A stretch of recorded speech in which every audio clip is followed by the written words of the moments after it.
Hey guys, and welcome to ConCon versus the world. So in this episode, I wanted to talk about me learning a new language.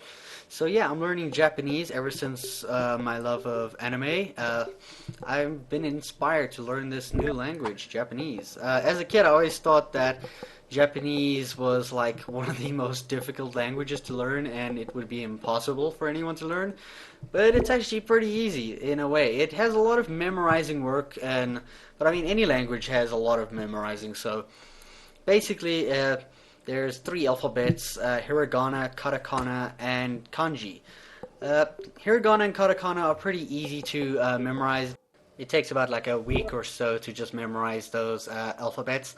They consist of about like 46 characters each, and then like different um, adjustments to them to make like other sounds or letters and stuff like that. So it's a bit weird, but it's pretty cool. I haven't started learning katakana yet, but I know all my hiragana, so that's pretty cool. The grammar in Japanese is pretty easy to understand in a way. It's still quite a lot to learn, but I think it's better than English. English is actually really difficult. When you start learning Japanese, you realize how difficult English actually is.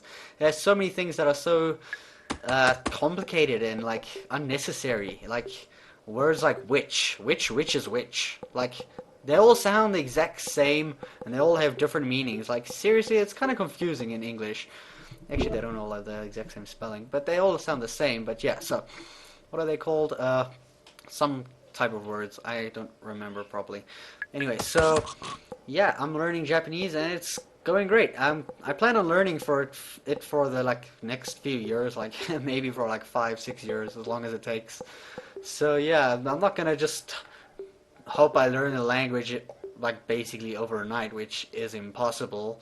And you gotta take it slow, otherwise you don't remember stuff because like kanji has like a million, well not millions, but like thousands of freaking characters to memorize, and I think that's gonna be the most difficult part for it. The speaking Japanese part seems a bit easy, although it's gonna be hard not having practice with like people around me because I live in a place where everyone really speaks English, so there's not many people that speak Japanese. Well, actually, I don't know anyone who speaks Japanese besides like Japanese restaurants. So, yeah, that's gonna be a bit hard to try learn how to pronounce words properly without having that social interaction in real life to actually communicate with other Japanese people. But I might even get into like Skype things or like chat things where you can actually talk to other Japanese people. There's one website that I looked up the other day where you can see Japanese people learning English, and then you like your English learning Japanese, and then you basically help each other out. Like they try speak in English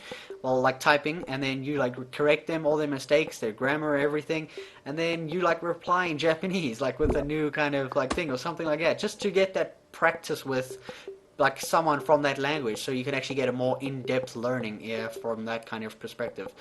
So yeah, that's pretty much what I'm gonna be doing for like another 4 or 5 years, maybe. Yeah. So I'll probably let you guys know how it's going once I get past like katakana, and then I start learning my kanji, and then there's grammar, and there's a whole bunch of stuff to learn. But it's all very fun, which makes it very easy to learn because if you enjoy something, you like literally want to do it all the time, right? So yeah, that's pretty much how it is for me with this Japanese. It's very enjoyable, and I like doing it. It's fun. I mean, I'm waiting for that day, like in 5 years' time, where I can watch anime and not read the subtitles or something. That would be so awesome. I mean, that would just be insanely awesome if I could read Japanese and like no one else can. It'd be like knowing a secret that no one else knows. You know what I mean? That's what I feel like with having that as a language one day. So yeah.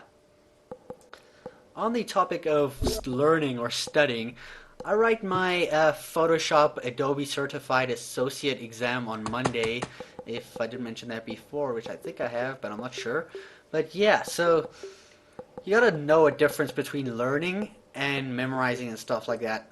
There's like two ways you can study for a test. You can memorize everything, write the test, pass, fail, whatever, and then forget all the information. That's basically from memorizing. And then when you understand something, it stays in your head forever. If you know how something works, it will be in your head forever. It will be like hard to unlearn that. Like, let's take a door for example. You see a door. It has a door handle or a doorknob or whatever.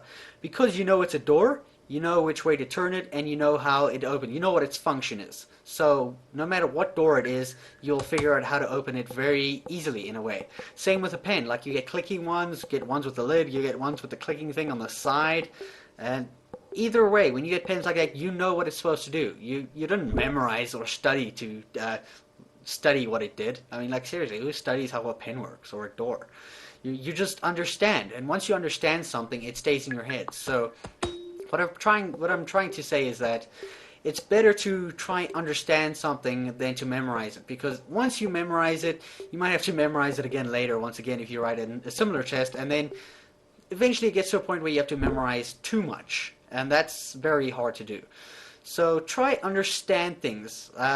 Maths in high school for me was kind of like this, because for me, algebra and stuff like that was very easy, because once you understand how it works, it's easy. I mean, like, I barely ever used the formulas they gave. I tried designing my own formulas or make a workaround, like using loopholes and things that get the same answer.